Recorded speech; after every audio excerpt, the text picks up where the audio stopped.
All right, Kiss Army, welcome to the KissFAQ podcast. Thank you for giving us your time today and letting us into your head. I hope we don't do any damage. This is a Kiss-related podcast by the board, for the board. We hope that you enjoy. We'd love you to support this show. Please like, follow, and subscribe to us on Facebook, YouTube, and Twitter. Your likes and subscription helps us to grow and attract interviews and content. So please retweet and share our posts. Your contributions are appreciated. All right, welcome to the show. Thank you, as always, for joining us on a Saturday morning. Today we've got Lonnie, St. Louis kissed. He and his Bengals are resting the team this week. They're resting the team. I'm sorry, Lonnie. The Chiefs laid the down. They put the smack down on you in the biggest way. Yeah, I know. The Chiefs. They didn't want to see you again. The Chiefs beat us again. For all you Kansas City fans out there, I hope no one on the Chiefs gets hurt because apparently your backups are really bad or they laid down. So you decide what it is. Yeah. Well, in the Bay Area, Ken is here today, and the Niners are resting this weekend. Niners are also resting. Yeah. Rebuilding, I think. We got Daniel. We've been doing these shows on Saturday so that Daniel can participate. And you know what? It's really nice to have you here again. So thanks for joining us. And Marcus Almighty, Mark. Now, I do want to just start off today's show with a message of support. Prayers, vibes, whatever you do for Southern California and the fires that are engulfing the Los Angeles region. This is impacting a lot of fans. This has nothing to do with political bias. This has nothing to do with anything other than people are suffering in Southern California. Yeah, there'll be a lot of things to talk about later for those people to ask of their leadership. But right now, there are fires fucking burning. There are people losing their homes. I know of one Kiss audio vault that is gone. So, that has nothing to do with lives and families and anything else. It has nothing to do with politics. So I offer my solidarity to all my fellow citizens and non-citizens in Southern California who are suffering at this time. It's horrendous. We had 3 fucking quakes yesterday, right offshore from San Francisco. And it's just a reminder that California is unstable in a number of ways, whether it is fire risk, which we suffer from up here as well, whether it's earthquakes or other natural disasters. And these sorts of things impact other parts of the United States and the world. There are tornadoes in the Midwest. There's snow right now freezing people throughout the world. It can be you tomorrow. So that's my little pontification, and I hope that came across without bias. Well, too much bias because it's just part of us. All right. You're joining us live. Thank you very much. I do want to just go through the list of folks who are joining us live. Jason, Austin, AB, Squigum 67. What a great name. Ronnie Parker, Marco, Sylvie. Good to see you. G Chop, Rome Loves Dan, Tim Cobb. And I'll shout you out as I see you as we go along. What's happened this week in Kiss World? I dropped a new song stories yesterday for Rock and Roll All Night.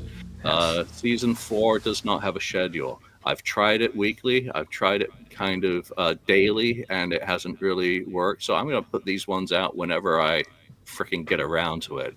The first one took like 24 hours of writing before I even got into the editing. So they're not easy to birth. I've selected 10 songs for this year, and they're again related to a theme for 2025. So if you're so inclined, do check them out. What else? Yeah, I fucking trolling him. This is fucking real. This is real. And it wasn't intentional. Yeah, I've got, how many books do I have on the go at the moment? Yeah. A lot of content. But Magic is the 1996-97 Alive Worldwide tour revisited in scrapbook form, just like Mass Hysteria was for 1980. And this is 400 pages in. And it had to be called Magic. It has nothing to do with that other plonker. It is simply because how many times the word magic was mentioned in press conferences in 1996 and 97. And if he ain't going to use it, why the fuck should no one else? And if someone gets there before me, go for it. Clearly it ain't, has nothing to do with 73, to 83, which is clearly the original Magic. But Ross ain't doing shit, so I will. Nope. And Yeah, I think you why can be not? pretty clear that one of these 3 fucking books is going to get done soon anyway, so we shall see. All right. Anyone else got anything? Any new purchases? Any news? Mark, anything you need to communicate with any listeners before we start? As usual, I have been packing CDs, and the one that I just put out recently, the Canada one. So you look in your mailboxes and start checking for your Bandcamp account. I've been sending out notices of stuff being shipped. So the CDs are out there. The vinyl is going to be worked on very soon. After this, on Monday, I have to start sending him the files so he can start doing the lacquer cut for me of the album version of it. So that will be done soon. Just waiting on one piece of artwork from Wales to come back, which is the booklet inside. And thanks to a fellow member on the board here, Mr. Voice of Reason, I have the poster now rectified for the album as well. Thank you, Ken, for that. I much appreciate it. And yes, everything's looking very good for the vinyl release version of that. Very cool. I just saw a name in the chat. Kai, that's a blast from the past going back 30 years. Good to see you. Thanks for joining us. All right, we're going to be doing some random topics today. Again, we're kind of gearing up for our 10th anniversary show next week. We would love for people to participate if you're so inclined to send in a phone message or a short video, just helping us celebrate the show. It's really cool to dig into those. I want to thank everyone who submitted anything so far. We've got a few more days before kind of need to finalize any contributions. So if you're willing to do so, it'd be very much appreciated by the crew. This morning, I've spent prepping for that episode, and I think it's going to be fun. All right, let's dig into some topics for the day, and let's start with what got gooched this week, because someone shared the All for Nothing audio, and it was, of course, the instrumental version of one of the 1978 outtakes from Ace Frehley's solo album. I used to own that reel, and that's the transfer that came with it. So I don't know why they were claiming copyright of something that was recorded under the Casablanca contract and is musically owned by Universal Records, and the publishing is owned by Ace. But the system allows them to gain it. Did any of you check out that recording, Ken? Yeah, I did. I initially thought it was gone, I guess, gooched or whatever, until someone else had another link for audio only listening or whatever. So I went to that and I heard it, and yeah, it was good. It's kind of funny. Somebody else mentioned it, and then I heard it too. I think it's what would have been the chorus part of that song.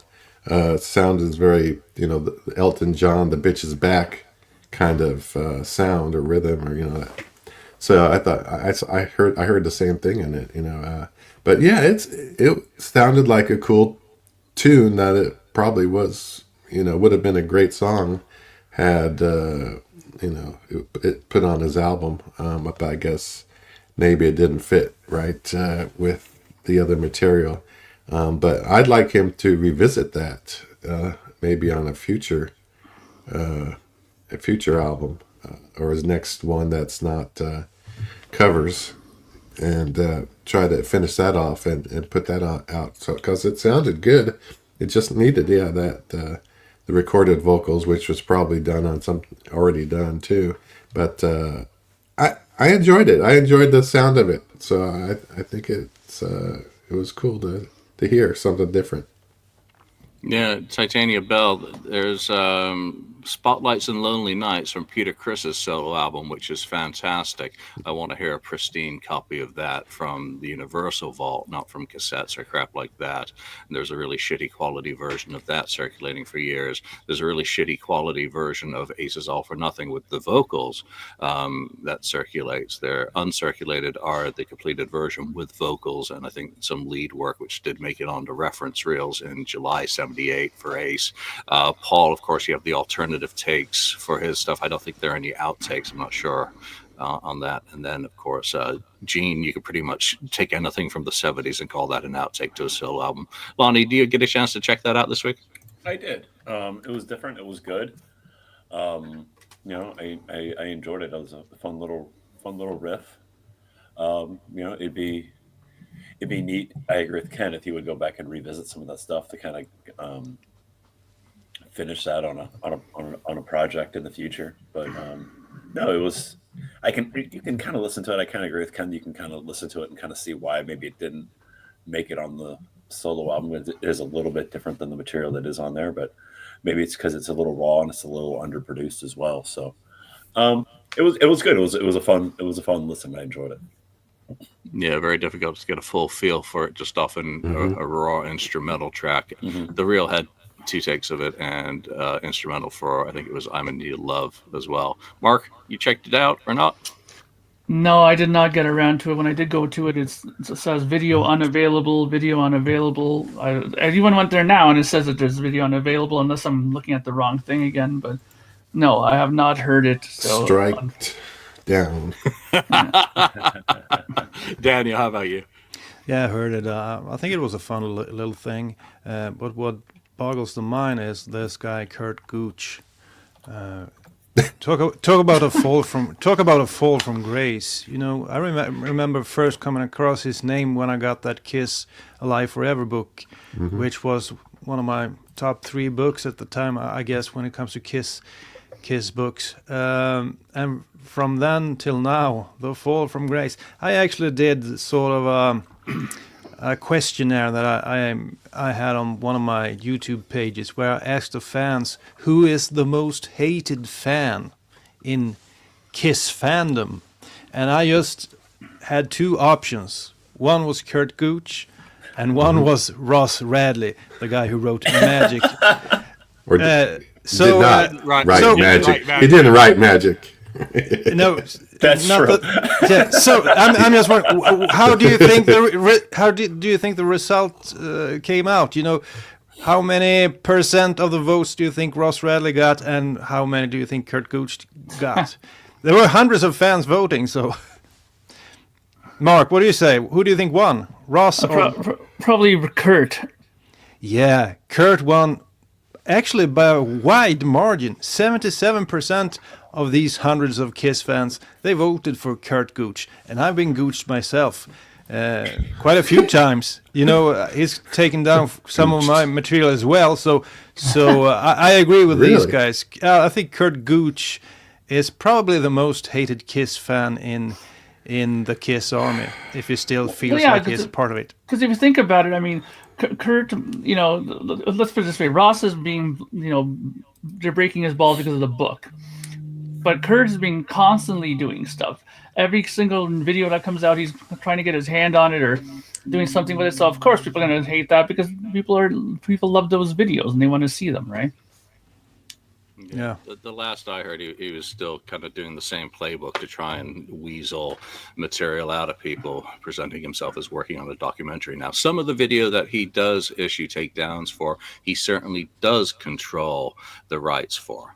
And it's a very complex situation of what he does and does not. 8mm stuff, there is stuff that he owns, that he does own the moving pictures. He doesn't own any fucking sound. Even if it's his transfer, he doesn't fucking own it.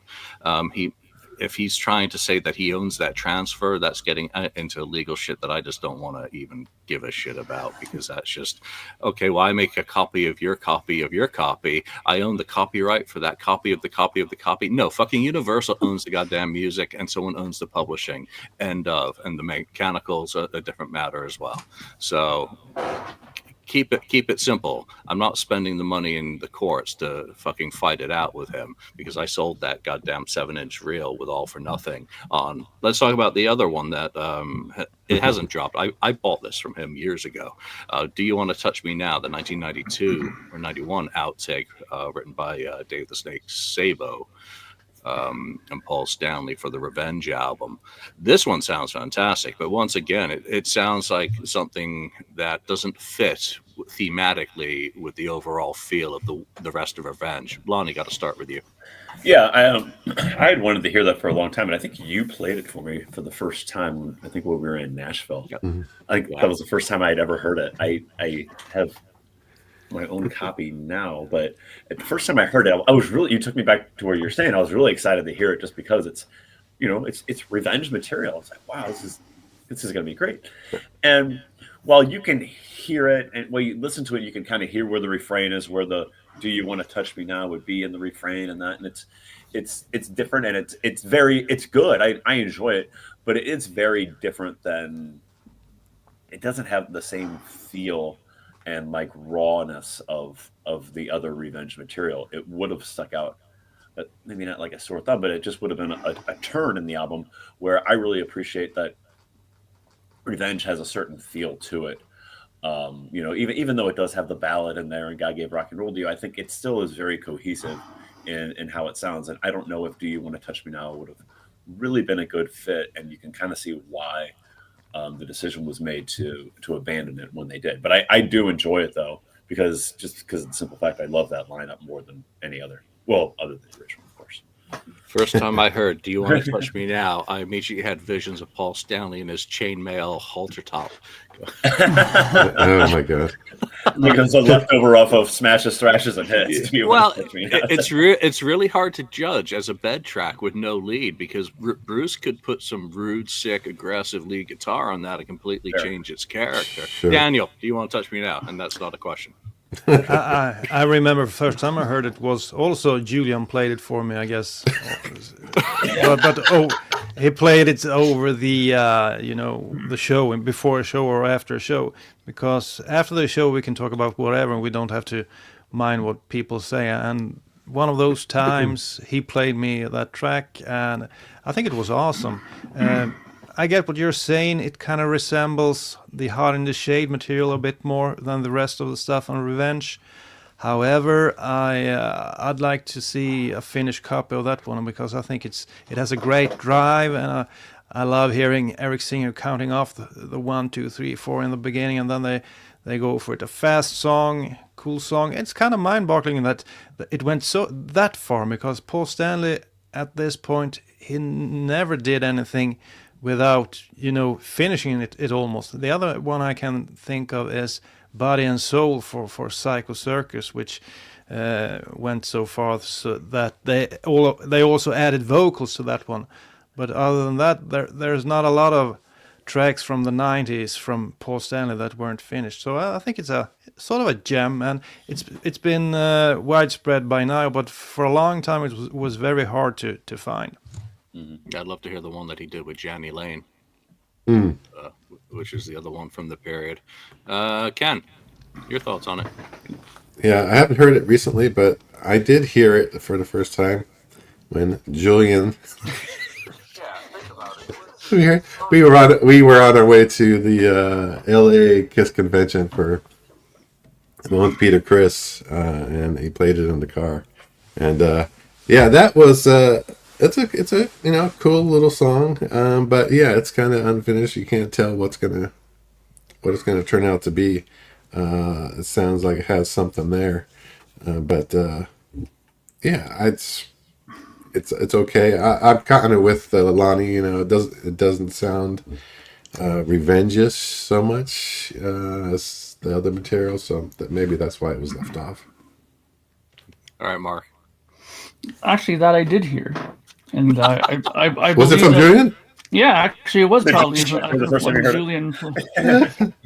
But the funny thing is, there was also an episode of there was also a Pod of Thunder episode that played it, and they were talking about it as well. So I remember that was also another time I heard it a few years back. But yeah, the after the podcast segments are always great with Julian, because that's when you sometimes get to hear some of these things. So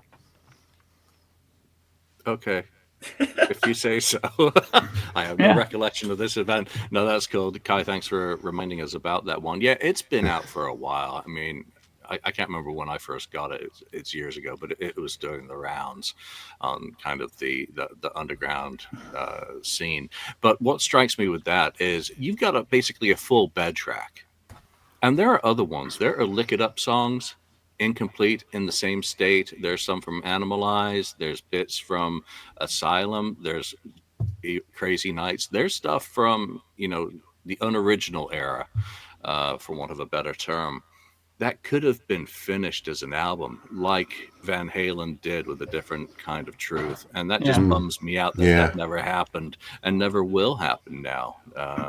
You know, for there are technical difficulties, and age, and purpose, and you know, meaning. It's just a lost opportunity in some ways to use those great ideas that didn't make it all the way at the time. Come on, Queen for a Day.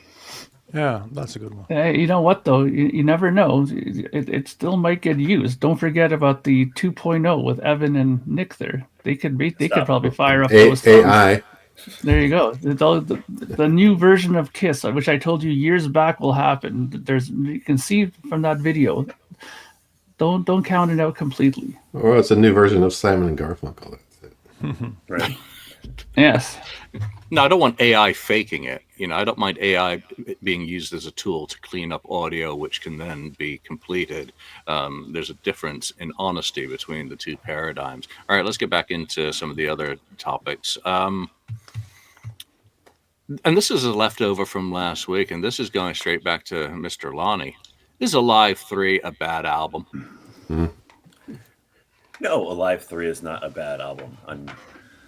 It's not. It's different. Sure, it doesn't sound like Alive or Alive 2, but I don't want it to sound like Alive or Alive 2. It's a different version of the band at that point that had a different sound. Now, if you listen to that album and you listen to maybe some, is it the best? Is it the best snapshot or the best, you know, representation of that version of the band? Representation. Thank you, Mark. Representation of that version of the band? Probably not. There's better there's just better raw recordings like South America 94, Japan 95. Yeah, there's better, and some of just the Revenge shows are better representation of that lineup. But is it a bad album? No. I enjoy it still. I think the version of Watching You that's on Alive 3 is one of my favorite versions of Watching You, actually, other than, I mean, the Alive version is excellent as well, obviously. But there is some really good stuff on Alive 3. It is not a bad album. It's a 1992 Alive album. 1983 Alive album, excuse me. Yeah.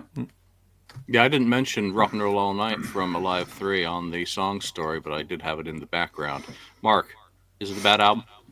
It's not a bad album. To me, I'm just a little disappointed because I wish it was longer. To be honest with you, I mean, it's a single album, you know, and whereas all the other live albums we had double LPs, and this one we got a single one, and I think, quite frankly, it deserved to be a double LP just like the rest of them. I mean, I remember reading all these reviews from, you know how it is with Kiss fans. You know, some love it, others will, you know, bitch about it. And some people say, oh, the guitars, they don't sound right on this version, rah, rah, rah. But you know what? It's a totally different era of the band. They're much heavier. Sonically, they had a much thicker sound than they did back in the old days. You know, the gear and everything they were using was much different than it did back in, you know, Alive 1, Alive 2. So, of course, it's going to sound different. But I think that they were on their top form at that time. And what better time to have recorded a double live album then? I mean, the only argument I can maybe say is that they could have maybe put, let's say, like out of 4 sides, maybe had one side with a Eric Carr just as a tribute to him, like put some of him on there as well. But other than that, I think that they should have did a double record with that. It was great. The songs that they did, some of them I prefer the Alive 3 versions than some of the original versions of them. They were really, really well done. And you know, the interesting other thing about it I remember is they talked to Eddie Kramer about it and his involvement with it, and he goes, well, I didn't have nearly as much involvement. It was pretty much Paul kind of like, excuse me, like kind of nudging in there and say, you might want to do this, and you know, which is typical for Paul probably at that point. At all. Yeah, I can't imagine that Eddie was correct about that, but you know, but other than that, I think that it's a solid record, and my only complaint about it is that it should have been a double album. Yeah, I'm going to echo you on the double album aspect. I think it is a bad album. I don't think it sounds great. It sounds sonically unappealing. It's a little bit too trebly. I would prefer some warmth to it, some depth. and it has to be a double CD. The number of songs that are skipped from it, I would love for them to do an expanded treatment of it and make it a double CD like AC/DC did with Donington. They had the single disc version and the double disc version. Yeah. But obviously Kiss wasn't shifting unit, so there are reasons why it is what it is in that form. I'd like the booklet to be expanded and corrected. But, most importantly, I'd like the sonics of it to be adjusted slightly. I don't have problems with the mix, the performance, or any of that. It's just, to my ears, I find it a bit too shrill. So I listen to bootlegs most of the time from that tour. And, I prefer the sonics of those than what was released as Alive 3. So for me, it's the least of the first 3 Alives. But it's a damn sight better than Alive 4 Millennium. Daniel? Recalling that time when it was released, I was in my teenage years and I was at the height of my Kiss fandom. So the anticipation was huge. And I read in Nico's Strike magazine that they were going to release Live 3, and you saw the listing of the songs. And I was happy that they had added a new one that I hadn't heard before, a new Kiss song. Star Spangled Banner. Yes, indeed. Until I understood that was the name of the American national Got anthem. something against that? No, I didn't. Yeah. Right. I didn't know the song. I was hoping for a stand up, Ken. We got bashed for not standing up once. Yeah, exactly. Yeah. No. So I didn't know. There are more countries in the world than America, and some of us living in the other countries may not know the name of your national anthem. So, do you know what the Swedish national anthem is called? I don't think so. Of course, the Swedish. Unholy? What does the Swedish chef say in the Muppet Show? Wow. Yeah, I'll sing it to you one time. Okay, but so I was a bit disappointed they ended with that. I would have seen a better ending to the record because it was so, Jimi Hendrix had done that years before. It felt a bit lazy, and of course I was hoping for a double album, so that was a disappointment. What boggles the mind, I think, is the song selection at times, because on that tour they played a couple of songs that hadn't made it to a live album yet, like Tears Are Falling, War Machine, stuff like that. Why the heck didn't they add that to the record? That has always been a mystery to me, because War Machine on Live 3 could have been something. If you recall the tour, it was the song where they had the most explosions and effects going on as well. So it would have. I don't understand why that's not on the record. So that was a big disappointment. And but I can't agree with Julian saying it's a bad album. If I go back and listen to the Alive records, this is the one I listen to the most, I think. Even though I can see the greatness of the first album and that it was broke the band and everything like that. To me, Alive 3 sounds so good. And songs like someone mentioned Deuce and I Was Made for Loving You. I think those two songs are real standout on the records as well. So I love Alive 3, even though it could have been way better. The funny thing is you mentioned... Sorry, go on, Julian. I was just going to say I agree with your two standout picks there. Mark? I was just going to say that it's funny you mentioned Tears Are Falling, because there's a great soundboard of them doing from that tour, and Paul says, we're going to record this one tonight, and if it turns out really good, it'll make it on the live album. And they played it, and it was excellent. I didn't hear anything wrong what they did, and it still didn't make the album, which I don't understand. I can understand maybe War Machine, because like you said, there's a lot of explosions, and when you're recording live, explosions can be a little tricky. Sometimes if the dB level is too high, you can get some droppages and stuff like that and weird audio anomalies from it. So maybe I can see why War Machine might have not made it, but there's no way that Tears Are Falling should have gotten removed. There's just no way. Yeah, I think a lot of it comes down to Revenge. Barely went gold. Hot in the Shade, again, I think that went to 750, so only slightly more than gold. They weren't exactly, doing anything to justify extra songs, extra CD, extra costs, and it was merely an obligation to get out the best thing they could in that format permitted. So it's a shame. Again, I would love to see an expanded edition of that. You don't need to go super deluxe and include actually could include all the source recordings, because they are actually pretty good, as a Live 3 super deluxe, but I would take an expanded edition of that. At the time it came out, I loved it, by the way. Don't get me wrong. I'd broken my knee. I was on painkillers, and it was a fantastic live album at the time. So, there's another topic. I didn't include this in the list because it's just. You didn't include me in this topic. Oh, you don't like it. You don't like anything that's not original. All right, That's okay, true. go ahead. No, That's true. But all right, first of all, Live 3 should have happened in the 80s. Obviously, I think that was a big miss for them. But having said that, I do agree with Julian that the sound of that album, Live 3, it just is something I never liked the production of it. That's what kills it. The performances are great. Everything else is great about it. It's just the production of it. I can't. I just have a hard time listening to it. The sound of it. As for the Star Spangled Banner, I kind of understand that because if you think about it, Daniel, the Statue of Liberty and all that stuff, that was kind of part of the, the theme, America and and so on.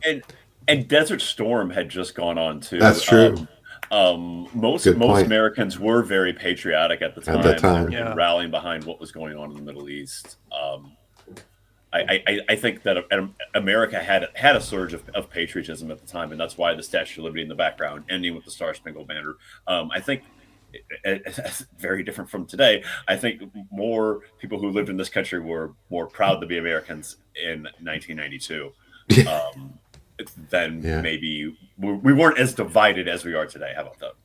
That's in recent years, Kiss has continued to promote the patriotism with the Freedom to Rock tour, bringing veterans on, interrupting the show for the Pledge of Allegiance and similar sorts of things. So Kiss has never changed from that either. Those guys are from New York. They know all about, what it means. So, from that perspective, it wasn't something that ever bothered me. I immediately got the Hendrix vibe out of, Spangled Banner, that was part. And giving Bruce an extra moment to kind of shine as well, doing his guitar thing. All right. I have not skipped anyone else. No, all right. We'll let you know if you do. Yeah, you will. Oh, yeah. Now, this was a really good thread.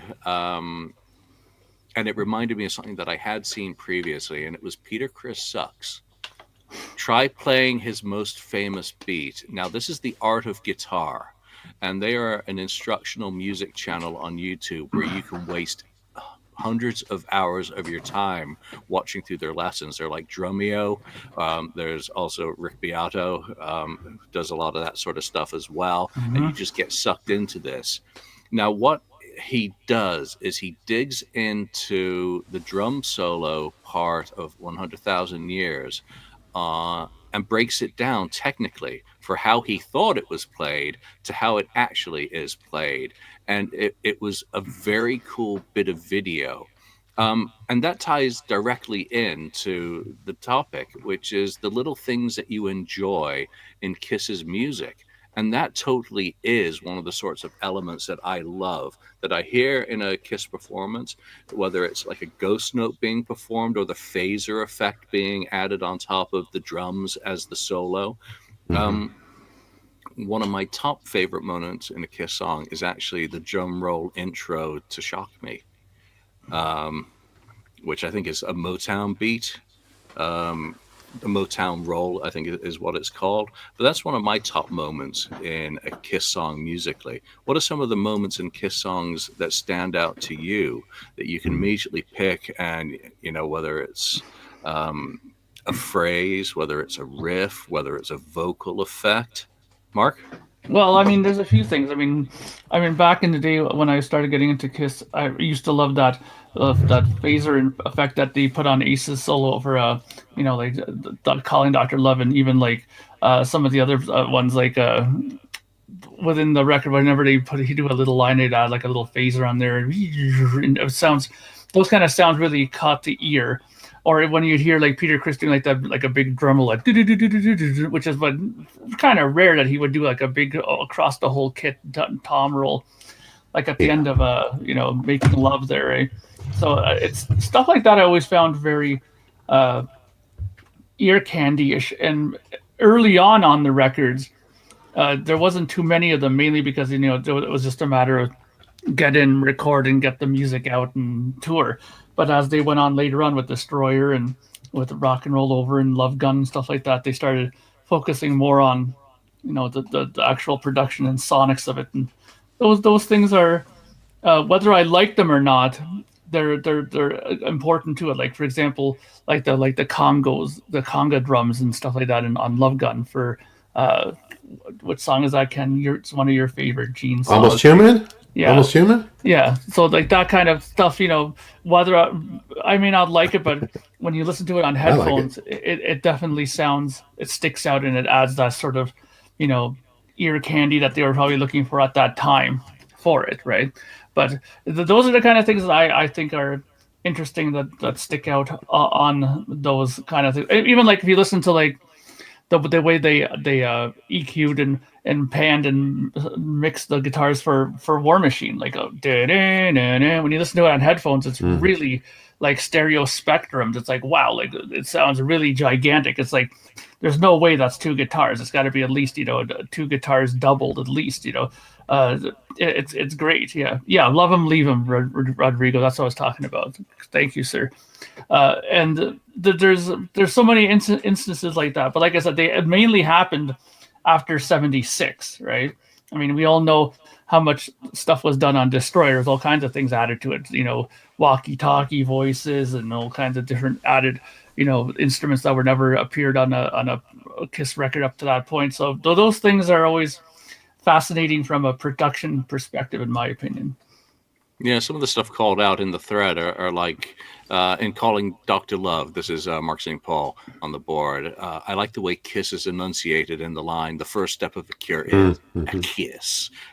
Stuff like that. Cowbell in Ladies' Room is another pick.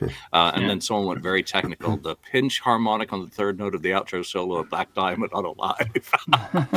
I'm going to have to go count that one out. Lonnie, what are some of the things that jump out at you? There's two things that really like. I tried not to really dig deep on this. I tried really not to dig deep. I tried to just really like just what just stands out to me. I mean, if I'm thinking too hard about it, maybe it doesn't really stand out to you. You know what I mean? So right off the top of my head, one of the first things I thought of, that something that always moves me, that always like almost stops me in my tracks, is I love is in its simple. And it's the guitar solo, and Tim Cobb just put it what I was going to say, is the dueling guitars on the Detroit Rock City solo. It's so damn good. I love that the first time I heard it, and it's still great today. And it's an iconic sound, and it's an iconic solo. And I love when they play in South America and that crowd just sings along to that solo. Yeah. Those videos are fantastic to watch. That crowd gets so into that part of the show, because it is such a staple in the Kiss catalog is that solo. It's so good, and it's a big part of the show, especially down there. So that's one. And a second for me, surprise, it comes off of Revenge, and that's the acapella. That's the acapella part in God Gave Rock and Roll to You. I think that's it's very, very cool, the way they end that song. With Gene and Paul together, and that kind of moves me a little bit, and that that's my favorite band and what they're singing about, and it's kind of puts a bow on a lot of things. So those two are really standouts to me, and like I said, it's very surface level.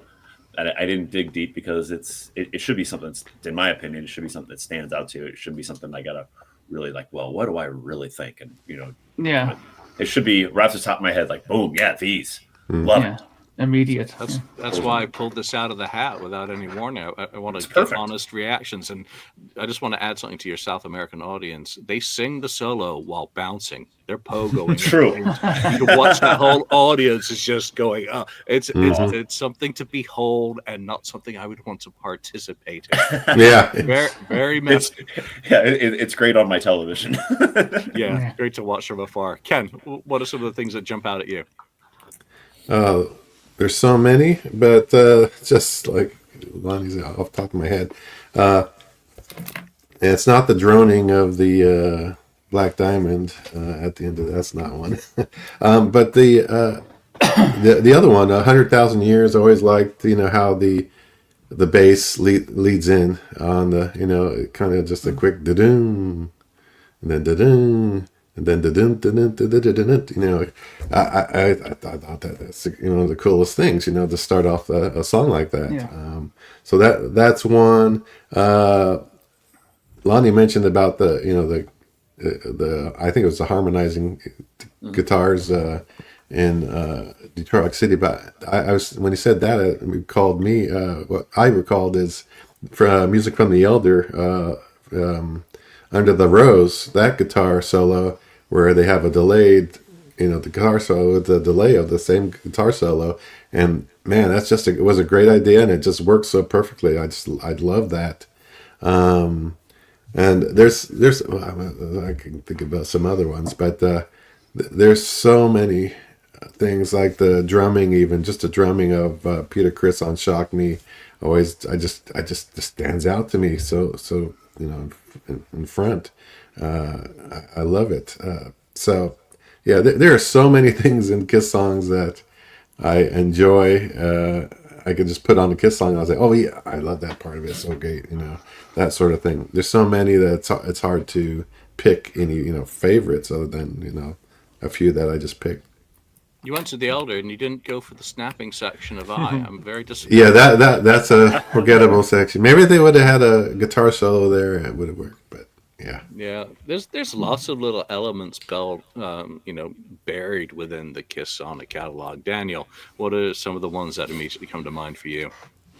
Well, of course, the first record I bought was Animalize, and still to this day I get goosebumps when I hear Mark St. John's intro solo to I've Had Enough Into the Fire. I think that's one of his standout moments on that record, and I still enjoy the hell out of that one. Other than that, we talked about Alive 3.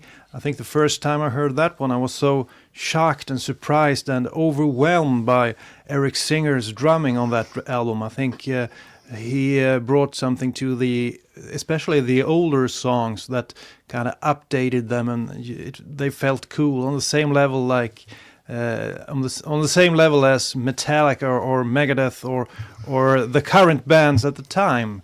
It felt fresh, and one song that especially stands out is Deuce. The drumming on Deuce I love, and just doing a little double kick drum on Heaven's on Fire in the beginning is also such a cool little detail that he added. So Eric Singer for sure. And if I could pick one more, I would probably pick we could pick an effect like the flanger effect in that song on Alive 2, Ace's song Rocket Ride. I always thought that was so cool when I was a young kid. It sounded really spacey and fit the song perfectly. So and there's hundreds of moments like that, but those three came to mind for me. Yeah, you just mentioned another one for me, Animalized. Which song is it? Is it I've Had Enough Into the Fire that ends, song ends, big drum roll from Eric, and then Mark does his noodly thing. And it was only after I got the work tapes for that album where you can actually hear the click track, and he's working on his timings for that little ending run. It's just just a glorious little piece of both Eric and Mark, on the album as well. Very cool shit. So, all right, let's move on to another one of the topics. And let me find my list. Let's see. Marcus Almighty. Mark, if you just discovered Kiss, which album cover do you think would make you buy one of their albums, and which one would make you not buy? Well, Mark, lead us off.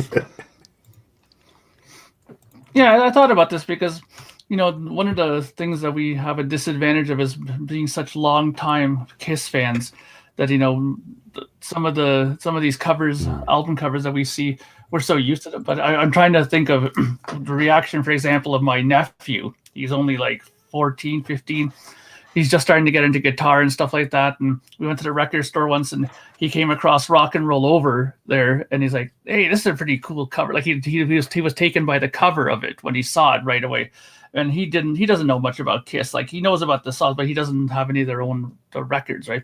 So he immediately thought that it was a standout cover, and he's like, and I asked, I go, what would you buy? He goes, yeah, I'd probably buy it. Like he for example, he bought Master of Puppets because he loved the album cover with the crosses and stuff like that. And he's at that very influential age where if something looks cool, he'll try it out and buy it. So I've always thought it was an interesting thing to think about if you could go back to that time when you were not a big fan or rarely knew anything, which of those covers you think would probably you would be attracted to it in buying? And for me, I think if I could go back and think about it, I think that Love Gun would have been one that would have stuck out to me immediately because it has such a grandiose vision to it. It almost looks like they're standing in some kind of like Greek Colosseum with those pillars there and stuff, and all these women surrounding them in this fog and stuff like that. It's a very machismo, macho sort of looking album cover, and especially if you're a young person, you'd probably be like, hey, that looks really cool. So I think that's a very strong album cover to point out as one that I think that would stick out. So I was just curious what other guys would have thought. Which one wouldn't you buy? The one I probably wouldn't have bought, and I can say this from experience because it was actually the album cover. Well, actually, it was the album that I bought last, and it was mainly because I thought the album cover was so ridiculous. Was Unmasked. For the longest time, when I saw that, I was like, it just something about it just never attracted me to buy it. So that one always was put aside until years later. And ironically, it's one of my more favorite records now. But back then, I just wasn't interested. There's only one case in my life where an album cover has made me purchase something without knowing anything about the band, and that was Angel, the debut. When I was flipping through in like 1986. I didn't know anything about the band. I bought them solely because of that, and then flipping through Circus magazines and seeing the White Hot commercial as well. I thought Angie's looked like a really cool band. Marco already named mine, which is it would definitely be Rock and Roll Over by that design. But for me, I wouldn't buy anything that looked like The Elder or Revenge. Just blank. They do nothing for me. Daniel. Well, of course, all the cartoonish material that they use for several records would attract my attention. And Rock and Roll All Night is probably the best one of those, but Love Gun and stuff like that. Destroyer also looked awesome.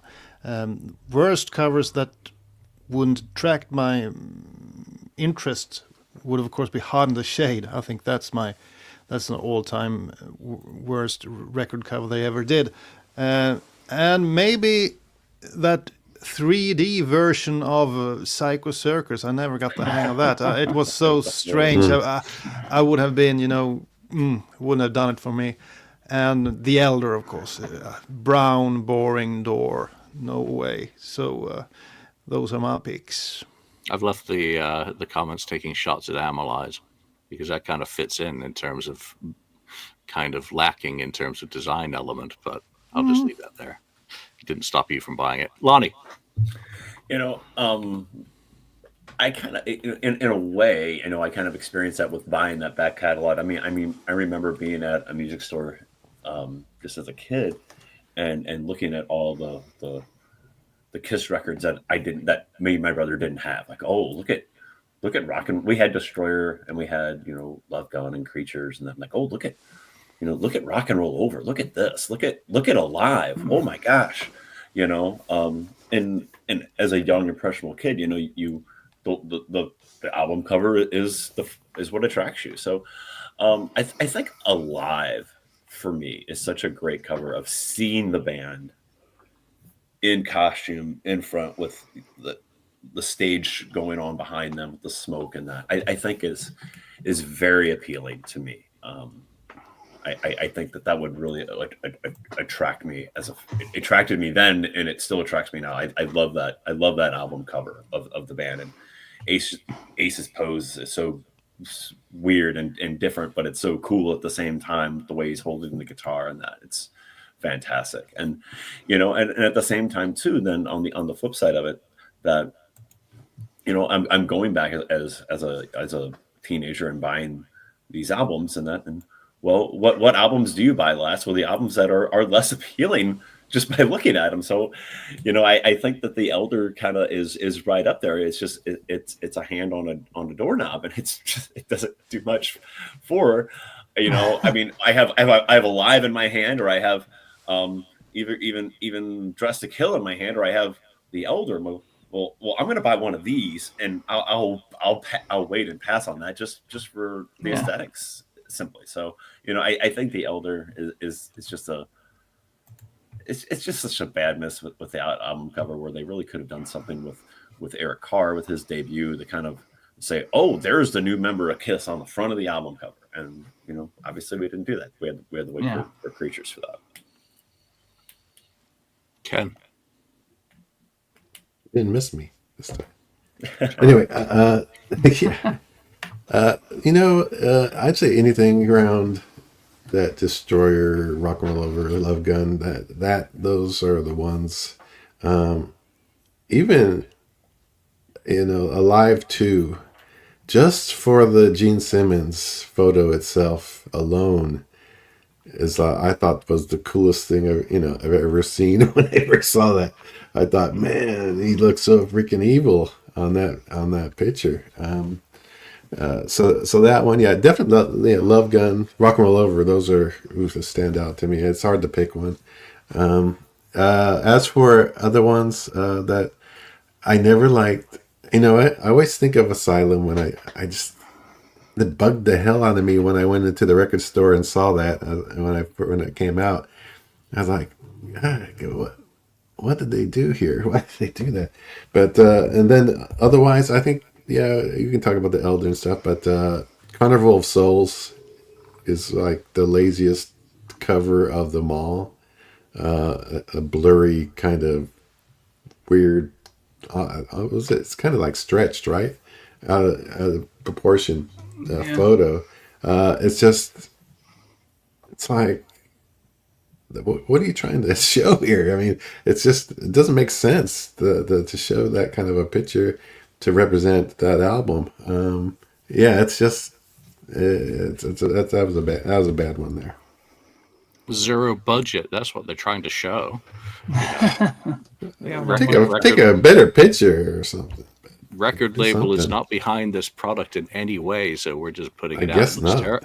Looks terrible on the LP, which is such a shame, because I know that was one that many fans were waiting for to come out on vinyl. Yeah.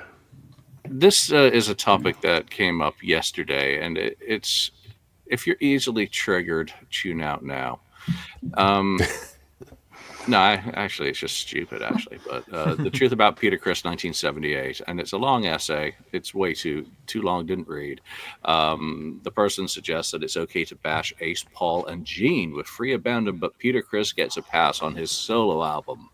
And then he goes off into why he hates it.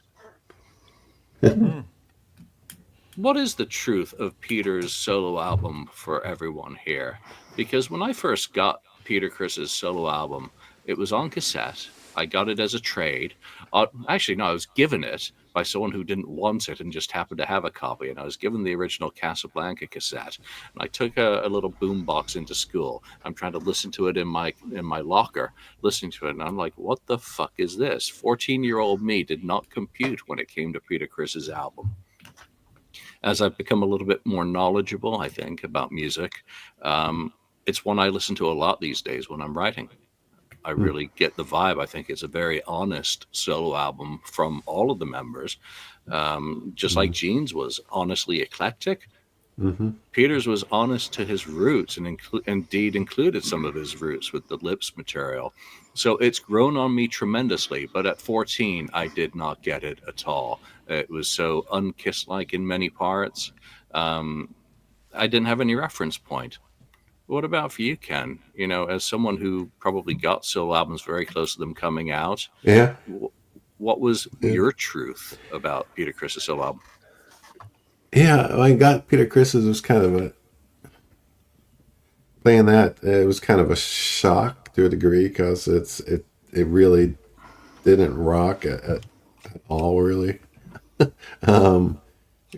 except for maybe about the first song or whatever. So a couple songs. It was kind of a shock, and there was a few songs I liked that were at the beginning it stood out to me, and I didn't. After that, I didn't play it that much back then. But over the years, I've gotten to like that album a lot more than I used to. Because back then, I wanted rock, and I wanted more, a harder edge, rock, and so that just didn't work for me at the time. But over the years, either I mellowed out or or whatever. I don't listen to just rock, but solely or anything like that. I listen to all kinds of music. So nowadays, I really enjoy the whole album. I think it's really a really album that makes sense that he did, and I could see his, he's going for his roots and that sort of thing. So, and the style of music that he wants to do, and it's well done, and I enjoy it. Out of all his stuff, outside of Kiss, that is, it's his best stuff, and it's really, I enjoy it a lot. It was so good. 2 singles were released from it. Lonnie. Yeah. Very, very similar to you guys, where, going back and buying the catalog as a teenager, and just propelling my fandom more and more. Getting the Peter Criss solo album, I remember not having maybe extreme high expectations, just kind of like, oh, I don't know what this one's going to be like. And it might have been the last of the 4 that I bought. And I think that's true. And I remember putting it on and just being like, yeah, this isn't for me. This is weird. This is not what I want from a Kiss album, or a Kiss like album. And put it aside pretty quickly, I think. And but obviously, similar to Julian, you get older in that, and you can appreciate it more and more for what it is. And I do enjoy it now, where when I bought it, I didn't, but now it's good. There's some really cool stuff on there. And all 4 of those albums are very true to that person, which makes up the Kiss sound. And knowing more about music, and that I appreciate it a whole lot more for what it is. It's actually very honest, like Julian said. It's very good. Daniel. Well, I guess I have to second your opinion, of course, because initially I hated the album. And I think I never really fully recovered from that initial reaction. But I can see there are some cool tunes on there, but it's never been a favorite for me.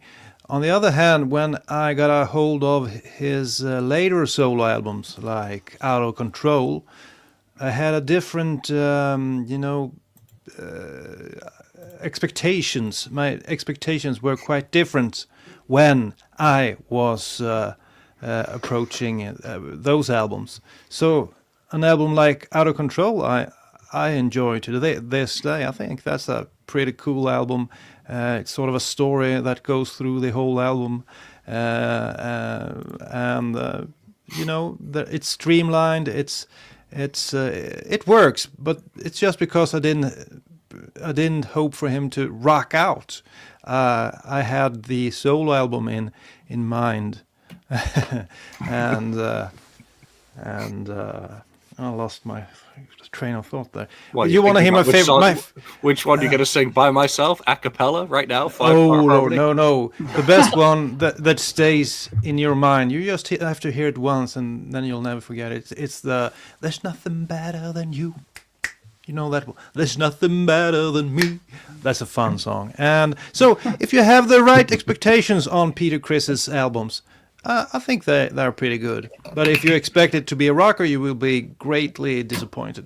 Mm-hmm. Yeah, the guy who wrote Beth isn't going to deliver an album that's like Merciful Fate, is he? No. Right. No? All right, Mark, did I get you? No, not yet. So basically, my views are pretty similar to you guys. I mean, I got that album last out of the older solo records.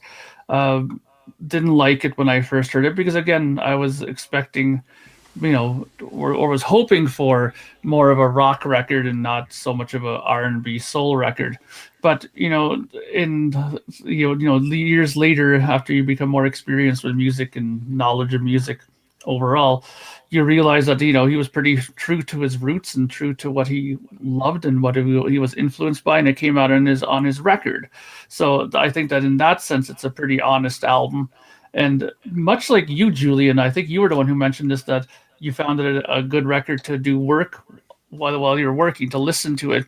I find it the same way. Like if I'm doing stuff where I have to I'm doing paperwork, or if I'm organizing something here, that record seems kind of a perfect kind of record as background music to listen to, because I find it's pretty mellow and pretty calm. And some of the other records that I listen to, sometimes they're so good, like I'll get distracted from my work instead of focusing on it, because I get into the song all of a sudden and start tapping my foot a little extra hard or whatever, and it'll distract me from what I'm doing. So the Peter Criss record is kind of good for doing those kinds of things around the house, or just to chill out to. It's a very mellow album. Not still in my top 5 by any stretch of the imagination, but it's okay. It's Peter Criss, right? Yeah. No, it's there are mood affecting albums. There are very few albums out there that affect me mood wise. This is one. Motley Crue's Too Fast for Love is another. If I put that album on and I start listening to that, I get very angry. I want to go out and start a riot. If I listen to Megadeth Peace Sells, I start speeding. I can't listen to that album when I'm driving whatsoever, or I'm getting a ticket. So there's a few albums which are very mood changing. Let's finish with the other news from the week was Kiss Fan Films are back up. So AndrewScambatti.com, he is back up with all the fan films that he's put together so far are going back up online. So if you haven't checked them out in a while, do check them out. Why were they taken down in the first place? Were they gooched? Okay. I don't know. Hiatus. Okay. But they're back now. I don't have any insight into the why. Let's see. I'm just trying to figure out which one of these is a good topic to end on. Which Kiss song literally moves you? That's a good one to end on. That one song that is guaranteed. We've just been talking about emotional response, emotional albums. I'll go first because the answer everyone knows. They've already said it. Deuce is that song that moves me every single time. It gets me up. It makes my backbone slip. If I don't get deuced in concert, I'll be leaving a deuce on the stage. Lonnie, what song literally moves you? What song? That's good. And if you're not ready, say pass. We'll go to Kat. Pass. Come back to me a second. Kat. So you're going to pass to me? Is he? I could say mine right away. All right, let's go to Mark then. Mine has always been the same one for me, and it's always been my go-to. And even I've gone so far to, like, whenever I was touring and playing, I would always play the opening riff of this song just to make sure that my amp sounded right on stage. It was Calling Dr. Love. That's always been the song that's always connected with me. It's always the one that's got me going. And when you play those 4 chords through a really loud amplifier on stage, if it sounds good on stage, then your amp is ready to go. So I've always said Calling Dr. Love is my song. All right, we're halfway to side A of a greatest hits album here. Daniel. Well, if I want to listen to a song that moves me, I want to listen to something that provides energy, that gives me energy, that pumps me up. And there's one song that always works because I love the vocals. I love the way that record sounds. I love the drums, especially the drum sound. And it's the first song off of Creatures of the Night, which is Creatures of the Night. That's such an awesome song. And the lyrics as well. Great lyrics to that one. So that's one of my top picks when it comes to, energy songs. Mm-hmm. All right, Lonnie, time to throw down with your pick. I talked earlier about the Detroit Rock City solo, and I'm going to go with Detroit Rock City. I love just the guitar intro, and that is something that can, get you going in that, and the the lyrics and the verses and the refrain and the guitar solo and it's such a staple. And that song it's maybe the first Kiss song, probably the first Kiss song I ever heard, and it sticks with me, and it's always something that'll get me going, and it's a staple in my life. So Detroit Rock City. All right, we're tied. 2 Gene songs and 2 Paul songs. Which Gene song are you picking to break the tie, Ken? I'm not going to say a Gene song, actually. Oh, I thought I was going to. I was going to, but I'm not going to pick a Gene song. I'm going to pick a Paul song. I'm going to pick Exciter. I really enjoy that song.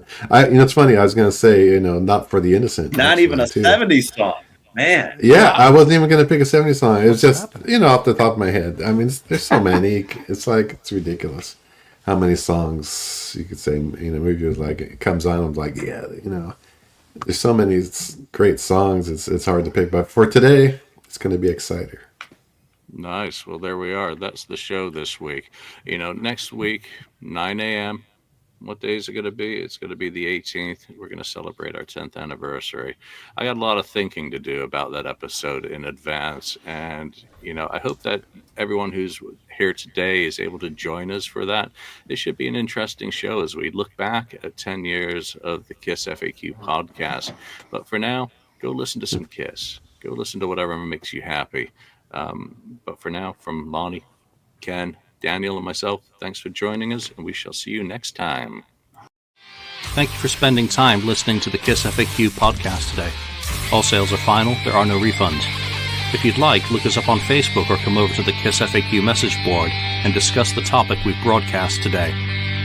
Don't forget to rate us on iTunes, Spreaker, or wherever you've listened to the show. We hope you'll join us again.